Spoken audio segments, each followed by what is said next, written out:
বুকে আপনারা দেখুন কোনো ব্যাচ নেই কাজ করছে।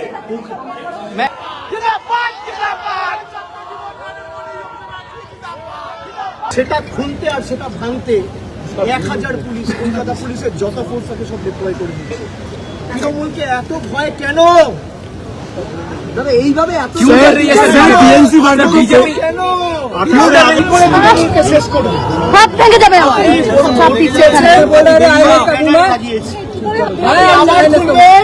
আমি আবার লাগাবো, কাল খুলবেন আবার, কাল এসে লাগাবো, পরশু খুলবেন আবার, আমার জায়গায় আমার। মমতা বন্দ্যোপাধ্যায়ের তৃণমূল জামানায় শেষ কয়েকটা বছর এই বাড়িতেই ছিল ক্ষমতার দ্বিতীয় কেন্দ্রবিন্দু। নবান্নের 14 তলার পরে ক্যামাক স্ট্রিটের 7 তলা অভিষেক বন্দ্যোপাধ্যায়ের অফিস। তৃণমূলের ছোট বড় নেতারা ভিড় জমাতেন সেখানে, অভিষেকের সঙ্গে দেখা করতেন। এই অফিস থেকেই নানান নির্দেশ যেত জেলায় জেলায় নেতাদের কাছে, অন্যদের কাছেও। সেই বাড়ির মাথায় জল করত অল ইন্ডিয়া তৃণমূল কংগ্রেস লেখা সাইনবোর্ড। তবে বৃহস্পতিবার সন্ধ্যায় সেই সাইনবোর্ড নিয়ে বাঁধল ধুন্ধুমার কাণ্ড।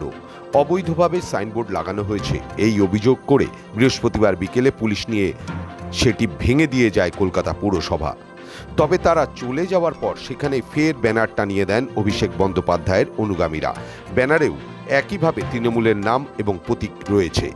দপ্তরের বাইরে দাঁড়িয়ে কলকাতা পুরসভার এই পদক্ষেপের বিরুদ্ধেই লড়াইয়ের হুঁশিয়ারি দেন অভিষেক বন্দ্যোপাধ্যায়।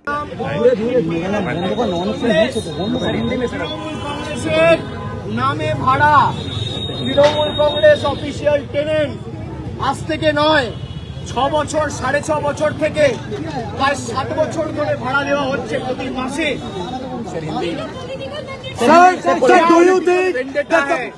कि आप इतने डरे हुए हो, आप कह रहे हो भाई तृणमूल हार गया, तो तृणमूल अगर हार ही गया है साइड हो जाओ। हम लोग तो मोबाइल नंबर ही रुका दे रहे हैं। साइड करा समझ नहीं पा रहे, इतना डर क्यों? थोड़ा सा साइड हो, हम लोग तृणमूल के एमपीज को तोड़ के ले जा रहे हो, एमएलए को तोड़ के ले जा रहे हो, सुप्रीम कोर्ट तक तो जाएंगे। और लोकतंत्र में কাজটা অবশ্য অনায়াসে হয়নি। প্রথম থেকেই বাধা দিয়েছিলেন অভিষেক। প্রথমবার গিয়ে ফিরে গিয়েছিল পুলিশ এবং পুরসভার আধিকারিকরা, পরে আবার ফিরে আসে। গুন্ডা দমন শাখার আধিকারিকরাও ঘটনাস্থলে ছিলেন। উপস্থিত তৃণমূল নেতাকর্মীদের সঙ্গে রীতিমতো ধস্তাধস্তি শুরু হয়।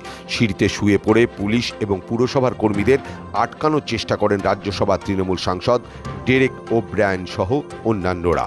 বেশ কয়েকজন পুলিশ কর্মীকে ধাক্কাও দেওয়া হয়। শেষ পর্যন্ত অবশ্য কোনো বাধাই কাজে আসেনি। তালা ভেঙে ছাদে ঢুকে সাইনবোর্ড উপড়ে ফেলেন পুরসভার কর্মীরা। পুলিশ এবং পুরসভার আধিকারিকরা বেরিয়ে যাওয়ার পরেই ছাদেই পড়েছিল সেই সাইনবোর্ডের ধ্বংসাবশেষ। পুলিশ ও পুরসভার কাজে বাধা দেওয়ার অভিযোগে আটক করা হয়েছে 12 জনকে। কর্তব্যরত পুলিশ কর্মীর গায়ে হাত তোলা, তাদের কাজে বাধা দেওয়ার অভিযোগ উঠেছে অভিষেকের দপ্তরের লোকজনের বিরুদ্ধে। পাল্টা কালীঘাট তৃণমূলের তরফে ব্যক্তিগত সম্পত্তিতে অনধিকার প্রবেশ, জবরদস্তি এবং মহিলাদের হেনস্থার অভিযোগ তোলা হয়েছে। অভিষেক বন্দ্যোপাধ্যায় বলেন, যেসব কেএমসি এর আধিকারিকরা পুলিশকে সঙ্গে নিয়ে ক্যামাক স্ট্রিটে এসেছিলেন তাদের কোনো ব্যাচ ছিল না, আইডি ছিল না। ব্যক্তিগত কারোর পার্টি অফিসে সাইনবোর্ড কোথায় লাগবে তা কি বিজেপি ঠিক করবে? তালা ভেঙে ঢুকে পড়েছে সবাই, সবকিছুই বিজেপির প্ল্যান করা। पुलिस का एक सेक्शन उनके साथ मिलके काम कर रहा है केडर का। ऐसे भी पुलिस वाले यहाँ पे आए हैं जिसका जिसका आईडी कार्ड नहीं था, जिसका बैच नहीं था, जिसका कोई पुलिस का वर्दी नहीं था, सिविल यूनिफॉर्म में सिविल कोड को तोड़ने के लिए हम लोग हाई कोर्ट में ऑलरेडी पिटीशन दाखिल किया है। कल मामला का सुनवाई है। সেটা খুলতে আর সেটা ভাঙতে 1000 পুলিশ, কলকাতা পুলিশের যত ফোর্স আছে সব ডিপ্লয় করে দিয়েছে। তৃণমূলকে এত ভয় কেন? দাদা এইভাবে এত इलीगल है। जोर जबरदस्ती बंगाल को जोर जबरदस्ती पुलिस स्टेट बनाया जा रहा है। हमें उम्मीद है कि जुडिशियरी इस पे एक्ट करेंगे और हाई कोर्ट सुप्रीम कोर्ट तक हम लोग जाएंगे। পুলিশ ও বিজেপির বিরুদ্ধে আইনি লড়াইয়ের হুঁশিয়ারি দিয়ে অভিষেক জানান বৃহস্পতিবারের ঘটনা নিয়ে আইনের পথে তিনি যতদূর যাওয়ার যাবেন। মহামান্য প্রধান বিচারপতির দৃষ্টি আকর্ষণ করেছি, আগামীকাল মামলার হিয়ারিং রয়েছে। যত দূর যাওয়ার আমরা যাব। যে পুলিশ আধিকারিকরা অফিসাররা আজকে অবৈধভাবে প্রাইভেট প্রপার্টিতে ঢুকে গায়ের জোরে তাণ্ডব লীলা চালিয়েছেন, একটারও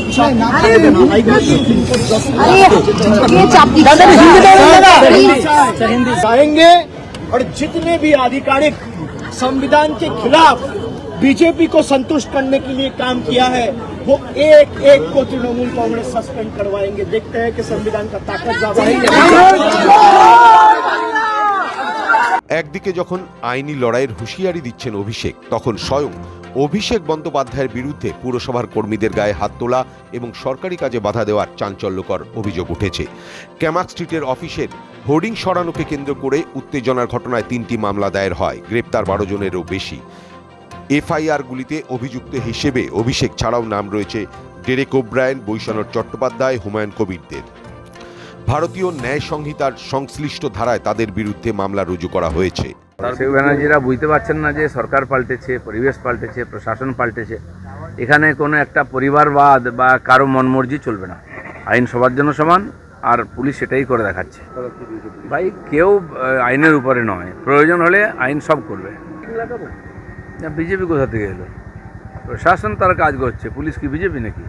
ওরা পুলিশ প্রশাসনকে টিএমসি করেছিল, আমরা তা করবো না। সবাইকে হাত খুলে দিয়েছি, আইন মেনে সবাই কাজ করছে। আপনারাও আইন মানুন, তাহলে সমস্যা হবে না। আপনি ভাবছেন আপনার জমিদারি, ওটা তো চলতে পারে না।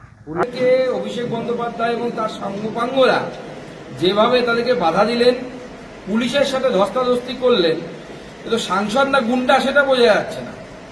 অভিষেক বন্দ্যোপাধ্যায় কি নিজেকে অক্ষয় কুমার মনে করছেন নাকি? আর ওই পাশে যে ওই ছন্না মার্কা লোকটা আছে, সে কি নিজেকে সুনীল শেঠি মনে করছে? এবং যেভাবে বেআইনি কারবার করেছেন এবং বেআইনি কারবার করার পর সেটা নিয়ে আরো বেশি আবার দাদাগিরি মারছেন। মানে হিন্দিতে একটা কথা আছে, চোরি চোরিকে ওপর সিনা চোরি, তো সেটাই তো করছেন, চোরের মায়ের বড় গলা। সব দিক থেকে তো ডিস্টার্ব করার চেষ্টা করেছে। 21শে জুলাই পারেনি, 28শে আগস্ট চেষ্টা করছে, বুঝতে পারছে পারবে না, সেই কারণে আজকে গিয়ে ক্যামাক স্ট্রিটে ডিস্টারবেন্সটা তৈরি করছে করার। আর এইসব করে হবে কি? দিনের শেষে মমতা বন্দ্যোপাধ্যায়ের সঙ্গে জনসমুদ্র আর ওদের ফাঁকা প্লাস্টিকের চেয়ার। এভাবেই মমতা বন্দ্যোপাধ্যায়ের নেতৃত্বে যে স্রোত, বাংলার মানুষ তাকেই সমর্থন করবেন। আর ওখানে বালিশচাটার দিকে যাবে কে? এটা প্রেস্টিজের ব্যাপার। বালিশচাটা মাল ধর্ষণের আসামি, বালুরঘাট থানা। তো শুভেন্দুবাবু এত ফাইল খুলছে, তো প্রথম তো বালিশচাটার ফাইলটা খুলুন না।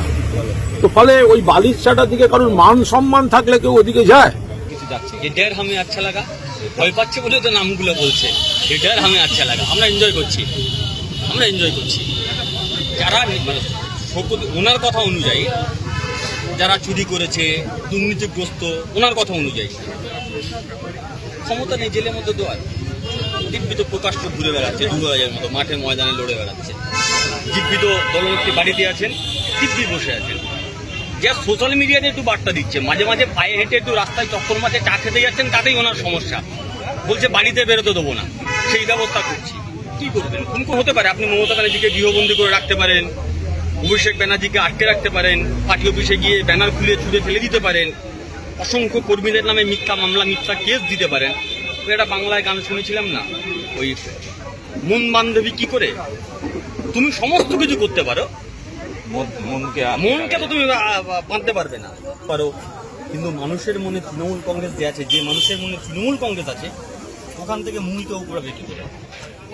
এত সহজ তো না।